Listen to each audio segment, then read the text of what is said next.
Students, आज इस lecture में हम भूमि अधिग्रहण के बारे में पढ़ेंगे। भूमि अधिग्रहण क्या है, भूमि अधिग्रहण के कौन कौन से मुद्दे हैं, नीतियाँ क्या है, भूमि अधिग्रहण के लिए गवर्नमेंट ने कौन कौन से अधिनियम बनाए हैं, स्वतंत्रता से पूर्व इसके लिए कौन सा अधिनियम था, स्वतंत्रता के पश्चात भूमि अधिग्रहण के लिए कौन सा नियम बनाया गया, और जो स्वतंत्रता से पूर्व अधिनियम था उसमें क्या कमियां थी, इसके बारे में हम विस्तार से जानेंगे। तो हम शुरुआत करते हैं भूमि अधिग्रहण के बारे में। भूमि अधिग्रहण क्या है? भूमि अधिग्रहण का मतलब है सरकार द्वारा या किसी निजी कंपनी द्वारा भूमि को खरीदना। किसकी भूमि को खरीदी जाएगी? देखिए, यहाँ पर तो होगी सरकार और यहाँ पर होगी कंपनी और यहाँ हो गया भूस्वामी।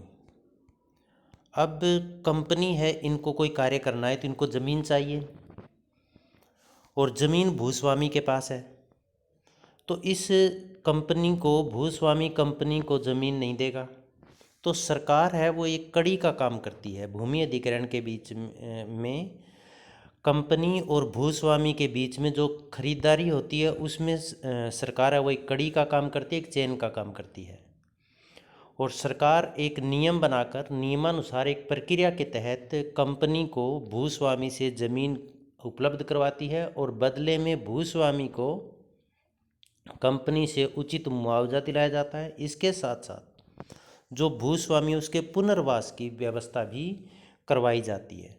तो भूमि अधिग्रहण की एक ऐसी व्यवस्था है, या भूमि अधिग्रहण भूमि खरीदने की एक ऐसी प्रक्रिया है जिसमें केंद्र या राज्य सरकारें किसी सार्वजनिक हित, हाँ ये ध्यान रखना है कि भूमि अधिग्रहण हमेशा ही सार्वजनिक हित को ध्यान में रख कर किया जाएगा। सार्वजनिक हित का मतलब जिससे पब्लिक का भला होता हो, उसी काम के लिए भूमि को अधिकृत किया जा सकता है।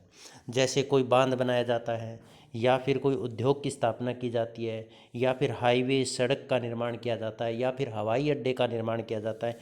इस तरह के सार्वजनिक हित के लिए भूमि खरीदने की एक ऐसी प्रक्रिया जिसमें केंद्र या राज्य सरकार किसी सार्वजनिक हित के लिए किसी क्षेत्र के आधारभूत विकास, औद्योगिकरण या अन्य गतिविधियों के लिए नियमानुसार लोगों की निजी संपत्ति या भूमि का अधिग्रहण करती है। अब यहाँ पर दो तीन बातें आप देखो। एक तो भूमि अधिग्रहण में सार्वजनिक हित होना जरूरी है। दूसरा, ये भूमि खरीदी जाती है, भूस्वामी से सरकार के द्वारा भूमि खरीदी जाती है, लेकिन ये भूमि कुछ अधिनियम के तहत, कुछ नियम बनाए गए हैं, उन नियमों के तहत ही खरीदी जाएगी। किसी निश्चित क्षेत्र, इसका मतलब विशेष क्षेत्र के आधारभूत विकास के लिए, या फिर औद्योगिकरण के लिए, या फिर अन्य किसी परियोजनाओं के लिए नियमानुसार लोगों की निजी संपत्ति या भूमि सरकार के द्वारा जब खरीदी जाती है तो उसको भूमि अधिग्रहण कहा जाता है। इसके साथ ही इस प्रक्रिया से प्रभावित होने वालों को भूमि के मूल्य के साथ साथ पुनर्वास के लिए मुआवजा प्रदान भी किया जाता है। पुनर्वास का मतलब दोबारा वो बस सके। भूमि के मूल्य मतलब एक तो ज़मीन का मूल्य तो दिया ही दिया जाएगा, उनके साथ पुनर्वास का मुआवजा भी दिया जाएगा ताकि दूसरी जगह जाकर वो बस सके। भूमि अधिग्रहण एक बहुत ही सेंसिटिव मुद्दा रहा है, ब्रिटिश शासनकाल में भी और वर्तमान समय में भी। सर्वोच्च न्यायालय ने भी कई डिसीजन दिए हैं, उन डिसीजंस का भी काफ़ी महत्वपूर्ण रोल रहा है। तो भूमि अधिग्रहण से संबंधित माननीय सर्वोच्च न्यायालय ने एक डिसीजन दिया।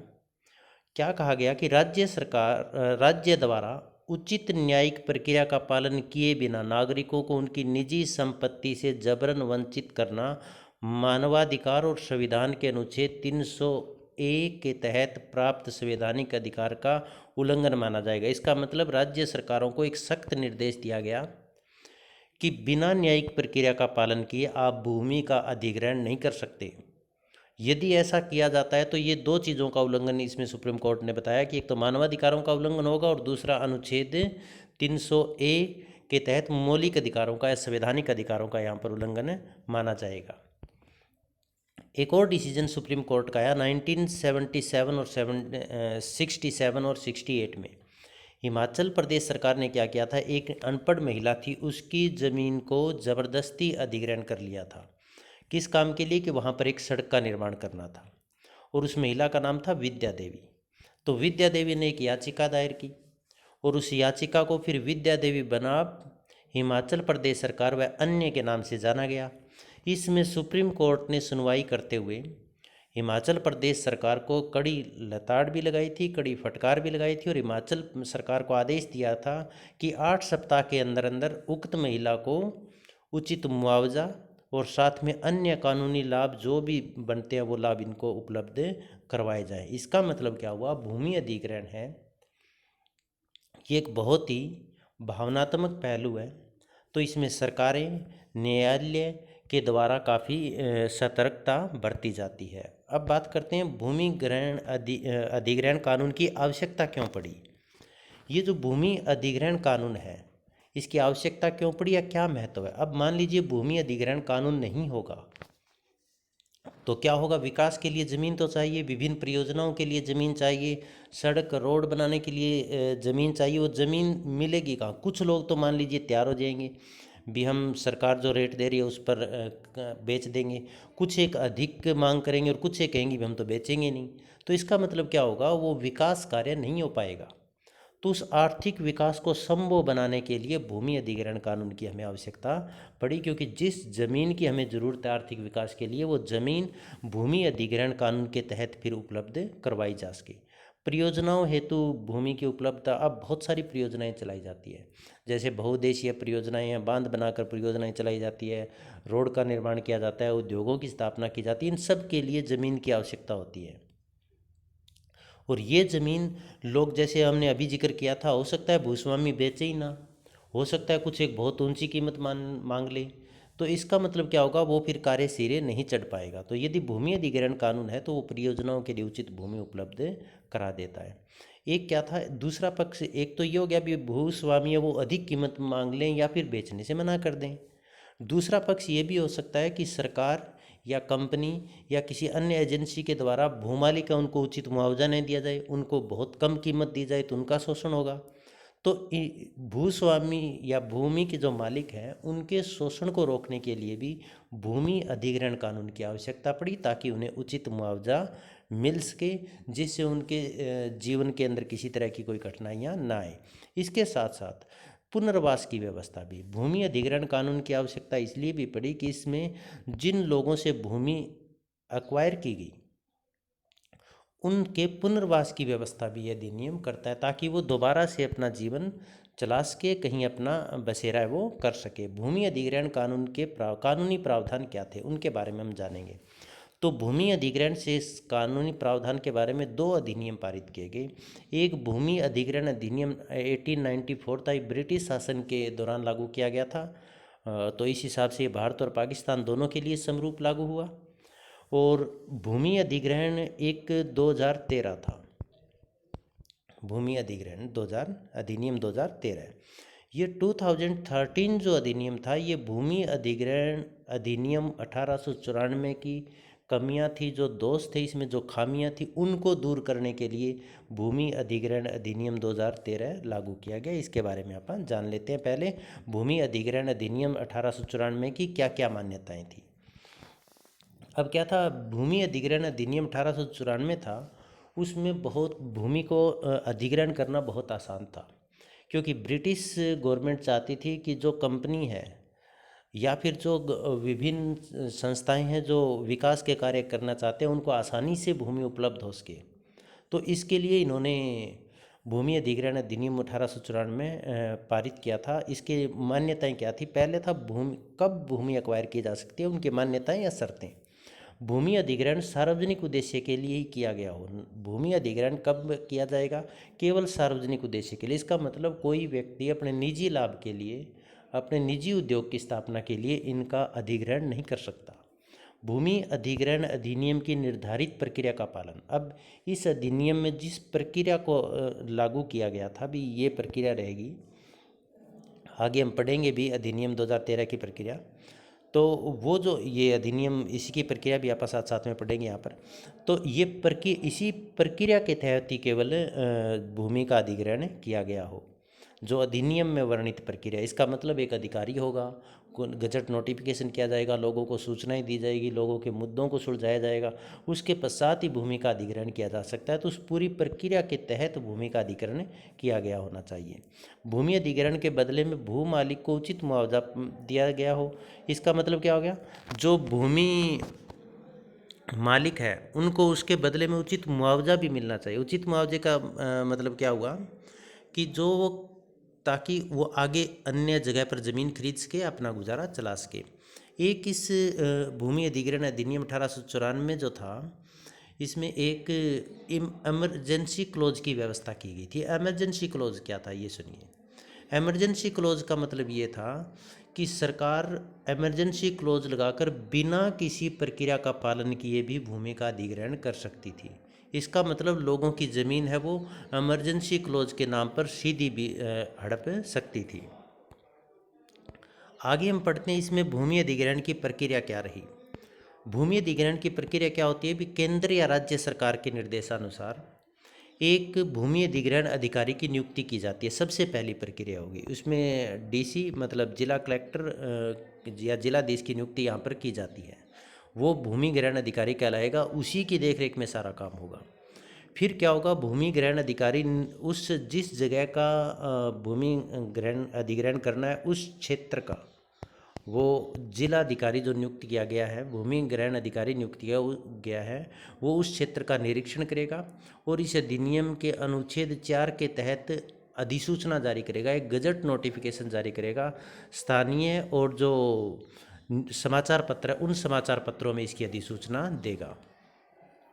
अब ये अधिसूचना जारी करने के पश्चात जो अगला स्टेप आएगा वो अधिनियम जो जिला अधिकारी है उसके तहत क्या होगा कि अधिनियम के अनुच्छेद 5A के तहत अधिसूचना जारी होने के पश्चात क्या होगा, कोई भी व्यक्ति मुआवजे या अन्य कोई किसी भी तरह का विवाद है तो उसके लिए वो आवेदन कर सकता है। ये कब होगा, अनुच्छेद 4 के तहत गजट नोटिफिकेशन होने के पश्चात किसी को कोई आपत्ति है, मुआवजे संबंधित कोई आपत्ति है, अन्य कोई विवाद से संबंधित आवेदन है तो वो आवेदन वहाँ पर कर सकता है। और इस आवेदन का निपटारा कौन करेगा, भूमि ग्रहण अधिकारी के द्वारा इसका निपटारा किया जाएगा। और आगे क्या रहेगा, भूमि ग्रहण अधिकारी द्वारा 1 वर्ष में इन मामलों का निपटारा करना अनिवार्य रहेगा। मतलब 1 साल के अंदर अंदर उसे इन मामलों का निपटारा करना होगा। तो सबसे पहले क्या काम किया, भूमि ग्रहण अधिकारी की नियुक्ति की। फिर उस भूमि ग्रहण अधिकारी ने क्षेत्र का निरीक्षण करके 4 के तहत गजट नोटिफिकेशन जारी कर दिया, मतलब सरकारी अधिसूचना जारी कर दी। उसके पश्चात लोगों को एक मौका दिया गया भी कोई मुआवजे के लिए अपना आवेदन करना चाहते हैं या फिर अन्य कोई आपत्ति है तो वो अपना आपत्ति लिखित में दर्ज करवा सकता है। फिर भूमि ग्रहण अधिकारी है उसके द्वारा 1 साल के अंदर अंदर उन मामलों का निपटारा किया जाएगा। आगे देखते हैं आप इसके बाद आगे क्या रहेगा।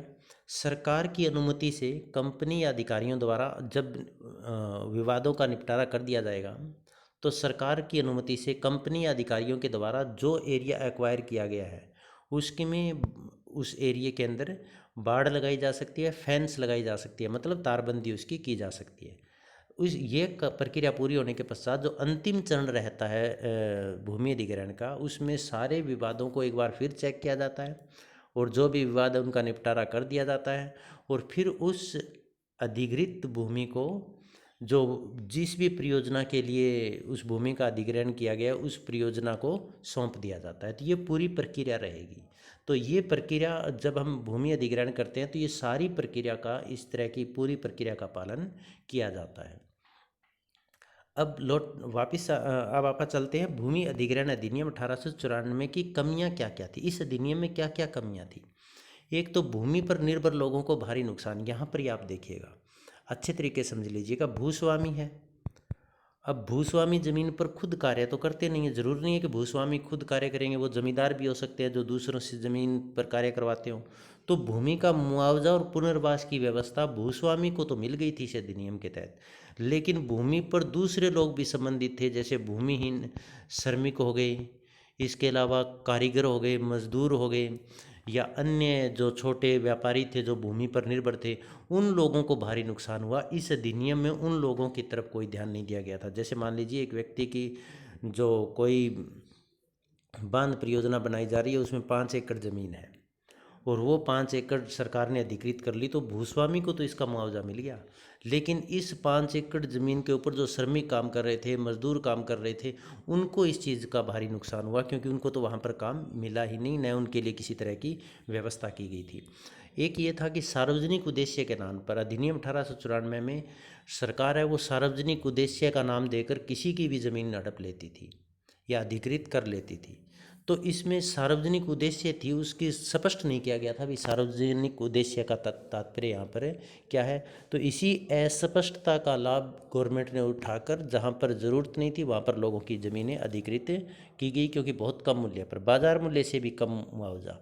एक इसकी खास बात क्या थी, इस अधिनियम की खास कमी क्या थी कि इसमें जो मुआवजा मिलता था वो बाज़ार में जो रेट था उससे भी कम रेट, कम मूल्य उनको मिलता था। तो इसलिए जो भूस्वामी थे उनको इसमें काफ़ी नुकसान होता था। एक इमरजेंसी क्लॉज क्या होता है, बिना अनुमति के, बिना किसी प्रक्रिया का पालन किए, अधिनियम की प्रक्रिया पालन किए, इमरजेंसी क्लॉज के नाम पर सरकार किसी की भी भूमि का अधिग्रहण कर सकती थी। तो इमरजेंसी क्लॉज है ये भी इसकी एक बहुत बड़ी कमी रही थी। और इमरजेंसी क्लॉज का समय समय पर सरकार के द्वारा, ब्रिटिश शासन के द्वारा काफ़ी दुरुपयोग भी किया गया था। इसके बाद में स्वतंत्रता के पश्चात जो सरकारें आई उनके द्वारा भी इमरजेंसी क्लॉज का काफ़ी दुरुपयोग किया गया था। तो इमरजेंसी क्लॉज के बारे में आपको अच्छे से क्लियर होना चाहिए। भी इमरजेंसी क्लॉज का मतलब क्या है, भी किसी भी तरह की आपातकाल की स्थिति दिखाकर, बिना प्रक्रिया का पालन किए, बिना उचित मुआवजा दिए, बिना भूस्वामी के सहमति के उनकी ज़मीन है उसका अधिग्रहण कर लेना इमरजेंसी क्लॉज के अंतर्गत आता था। तो इसका दुरुपयोग काफ़ी किया गया था। तो इन सब कमियों को दूर करने के लिए 2013 के अंदर एक नया अधिनियम पारित किया गया था। उस अधिनियम के बारे में देखते हैं आप यहाँ पर। तो ये अधिनियम किस नाम से जाना गया था, इसको भूमि अधिग्रहण अधिनियम 2013 नाम दिया गया था। इसका पूरा नाम था भूमि अधिग्रहण। भूमि अधिग्रहण का मतलब हो गया जो निजी लोगों की संपत्ति है उसको सरकार या किसी कंपनी के द्वारा अधिनियम की प्रक्रिया के तहत खरीदा जाएगा, उचित मुआवजा और पुनर्वास की सुविधा देकर। ये कहलाता है भूमि पुनरुद्धार। पुनरुद्धार का मतलब जिन लोगों की भूमि खरीदी गई है उनके पुनरुद्धार के लिए उनको उचित मुआवजा दिया जाएगा, पुनर्वास, उनके पुनर्वास की भी व्यवस्था की जाएगी। वो पुनर्वास में उचित प्रतिकार का मतलब क्या, उनको उचित मुआवजा दिया जाएगा और ये सारा कार्य पारदर्शिता के साथ किया जाएगा, मतलब इसमें किसी तरह का पक्षपात नहीं होगा। इसलिए इस अधिनियम का पूरा नाम जो था वो था भूमि अधिग्रहण, पुनरुद्धार, पुनर्वासन में उचित प्रतिकार तथा पारदर्शिता का अधिकार अधिनियम 2013। इस अधिनियम 2013 की मान्यताएं क्या थी, सार्वजनिक उद्देश्य की स्पष्टता। हमने क्या पढ़ा था कि अधिनियम 1894 में सार्वजनिक उद्देश्य की स्पष्टता नहीं थी। तो इस अधिनियम में ने सार्वजनिक उद्देश्य था उसको पूर्णतः स्पष्ट किया गया ताकि किसी तरह का लोगों की भूमि है वो सार्वजनिक उद्देश्य के नाम पर हड़पी न जाए। तो सार्वजनिक उद्देश्य को स्पष्ट कर दिया गया था। एक इसमें जो सहमति, भूस्वामी की सहमति अनिवार्य कर दी गई थी। भी सरकार बिना भूस्वामी की सहमति के उनकी भूमि का अधिग्रहण नहीं कर सकती। ये सहमति कैसे थी इस अधिनियम में वो देखेगा। यदि कोई निजी क्षेत्र की योजना है, निजी क्षेत्र की योजना के अंदर जो भूस्वामी हैं उनके 80% भूस्वामियों की सहमति अनिवार्य कर दी गई थी। और सार्वजनिक निजी क्षेत्र पीपी, पब्लिक प्राइवेट केंद्र का क्या किया गया था, भी इसमें 70% सहमति अनिवार्य कर दी गई थी। 70% भूस्वामी यदि सहमत है तो ही उनकी भूमि का अधिग्रहण किया जा सकता है। और निजी क्षेत्र में 80%, यदि कोई निजी क्षेत्र की परियोजना चल रही है तो उसमें 80% भूस्वामियों की सहमति होना अनिवार्य है। केवल उसी स्थिति में उनकी भूमि का अधिग्रहण किया जा सकता है। मुआवजे और पुनर्वास की व्यवस्था की भी की गई थी। जब हमने देखा 1894 के अधिनियम में मुआवजा वो बाज़ार मूल्य से कम मिलता था, लेकिन यहाँ पर क्या किया गया, मुआवजा था वो बाज़ार मूल्य, ग्रामीण क्षेत्र में बाज़ार मूल्य का 4 गुना और शहरी क्षेत्र में बाज़ार मूल्य का 2 गुना मुआवजा निर्धारित किया गया था। और 1 वर्ष में मुआवजा देना अनिवार्य कर दिया गया था। 1 साल के अंदर किसान को मुआवजा मिलना ही मिलना चाहिए। भूमि पर निर्भर लोगों की भी मदद की व्यवस्था। और एक इस अधिनियम के अंदर, जैसे हमने 1894 के बारे में पढ़ा था कि भूस्वामी को तो लाभ हो गया, लेकिन जो अन्य लोग थे, जो श्रमिक थे, अकुशल श्रमिक थे, जो छोटे व्यापारी थे, उनकी मदद का कोई प्रावधान नहीं किया गया था। लेकिन इसमें उनका भी ध्यान रखा गया था अधिनियम 2013 के अंदर। विवाद निवारण अधिकारी, अब इस अधिनियम की धारा 15 के तहत जिला अधिकारी को विवाद निवारण अधिकारी नियुक्त किया गया। किसी भी तरह का कोई विवाद होता है तो उस विवाद के निपटारा करने की जिम्मेवारी जो अधिनियम की प्रक्रिया के तहत नियुक्त जिला अधिकारी के द्वारा या जो अधिग्रहण अधिकारी के ऊपर डाल दी गई थी। तो विवाद निवारण की भी यहाँ पर पूरी व्यवस्था की गई थी। भूमि अधिग्रहण की सीमा, अधिनियम की धारा 10 के तहत भूमि अधिग्रहण की सीमा भी निर्धारित कर दी गई थी, क्योंकि सुप्रीम कोर्ट ने भी ये कहा था कि भूमि अधिग्रहण बहुत ही संवेदनशील मुद्दा है और ये नहीं है भी हम बहुत अधिक भूमि का अधिग्रहण कर लेंगे, क्योंकि आर्थिक विकास अलग जगह पर है, उसके लिए खाद्य सुरक्षा की भी ज़रूरी है। यदि ज़्यादा भूमि अधिग्रहित कर ली जाएगी तो फसलें पैदा, अनाज पेट भरने के लिए अनाज कहाँ से पैदा होगा। तो इस अधिनियम की धारा 10 के तहत ये कहा गया था कि जो बहुफसलीय भूमि है, बहुफसलीय का मतलब जो बहुत ज़्यादा उपजाऊ है, जहाँ पर बहुत सारी फसलें एक साथ ली जाती हैं, उस भूमि का अधिग्रहण केवल विशेष परिस्थितियों में ही किया जा सकता है, अदरवाइज उन भूमि का अधिग्रहण यहाँ पर नहीं किया जा सकता। आपातकालीन प्रावधान, अब इस अधिनियम की धारा 40 के तहत आपातकालीन प्रावधान भी किया गया है। अभी एकदम से जैसे कोई राष्ट्रीय सुरक्षा हो, युद्ध आदि के समय में एकदम से भूमि अधिग्रहित करनी पड़ जाए तो उस स्थिति में जो भूस्वामी है उनकी अनुमति वहाँ पर अनिवार्य नहीं रहेगी। सरकार है वो संसद की अनुमति से भूमि का अधिग्रहण कर सकती है आपातकालीन अवस्था के अंदर, लेकिन संसद की अनुमति तो उन्हें लेनी ही लेनी पड़ेगी।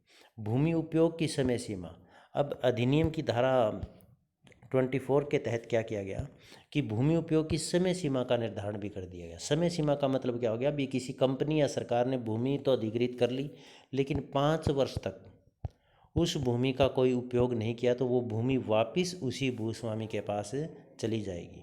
और यदि दोबारा से ये भी व्यवस्था कर दी गई, यदि फिर दोबारा से वो भूस्वामी से भूमि अधिग्रहित करते हैं तो उसे नए रेट भूस्वामी को देने पड़ेंगे।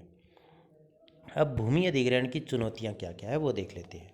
भूमि अधिग्रहण की चुनौतियों के अंदर जटिल प्रक्रिया, देखिए भूमि अधिग्रहण है इसके ये जटिल और लंबी प्रक्रिया है, क्योंकि इसके अंदर जो फार्म की फॉर्मेलिटीज़ पूरी करनी पड़ती है किसानों को मुआवजे के लिए, वो एक जटिल प्रक्रिया और उसमें मुआवजा मिलने में लंबा समय लग जाता है, जिसके कारण किसानों का या जिनकी भूमि अधिग्रहित हुई है उन लोगों का जीवन है वो बहुत कष्टमय हो जाता है। निरक्षरता, एक इसके अंदर जो ज़्यादातर लोग हैं किसान है वो निरक्षर हैं, तो उनको भूमि अधिग्रहित हो गई, पैसे मिल गए तो उन पैसों से फिर वो पुनर्वास की बड़ी समस्या आती है। एक तो वो नए उद्योग स्थापित नहीं कर पाते क्योंकि वो कुशल नहीं है, वो पढ़े लिखे नहीं हैं और न ही वो अच्छी ज़मीन देखकर खरीद पाते हैं। तो इसके कारण निरक्षरता के कारण उनके जीवन में आगे चुनौतियां आती है भूमि अधिग्रहण हो जाने के कारण। अप्रत्यक्ष रूप से संबंधित लोगों को उपयुक्त सहायता न मिल पाना, जैसे हमने ऊपर भी बताया था। अप्रत्यक्ष, एक तो भूस्वामी है वो तो प्रत्यक्ष संबंधित हो गया, लेकिन वहाँ पर ज़मीन के अंदर और भी बहुत सारे लोग निर्भर हैं, जैसे कच्चे माल के लिए उद्योग भी वहाँ पर निर्भर हैं, उद्योगपति भी, जो छोटे छोटे व्यापारी है वो भी निर्भर हैं, अकुशल श्रमिक भी निर्भर हैं। तो वो उन सब लोगों के लिए भूमि अधिग्रहण के लिए कोई खास मदद की व्यवस्था यहाँ पर नहीं की गई है। तो ये भी एक चुनौती रहेगी उद्योगों के लिए। चुनौती, अब उद्योगों के लिए सबसे बड़ी चुनौती क्या है कि एक तो यहाँ पर भूमि बहुत ऊंचे रेट पर उनको मिलेगी और दूसरा प्रक्रिया बहुत जटिल हो गई है। तीसरा, इसमें कानूनी प्रावधान आ गए हैं, तो जो जिससे भूमि अधिग्रहित हो रही है उनके केस लंबे समय तक कोर्ट में चलते रहते हैं, जिसके कारण जो उद्योग है वो जिस समय सीमा में स्थापित होने चाहिए थे वहाँ पर वो नहीं हो पाते। तो भूमि अधिग्रहण के सामने ये चुनौतियाँ भी रही। इसके अलावा हम सुझाव भी दे सकते हैं कि भूमि अधिग्रहण के संबंध में क्या क्या सुझाव दिए जा सकते हैं। तो इसमें एक तो ये लिख सकते हैं कि जो भूमि अधिग्रहण की प्रक्रिया उसको सरल बनाया जाना चाहिए और किसानों को या जिनकी भूमि अधिग्रहित हुई है उन लोगों को कानून के, कोर्ट के या फिर मुआवजे के लिए जगह जगह चक्कर न काटने पड़े और मुआवजा राशि बहुत कम फॉर्मेलिटी से बहुत कम समय में उनके खाते में आनी चाहिए।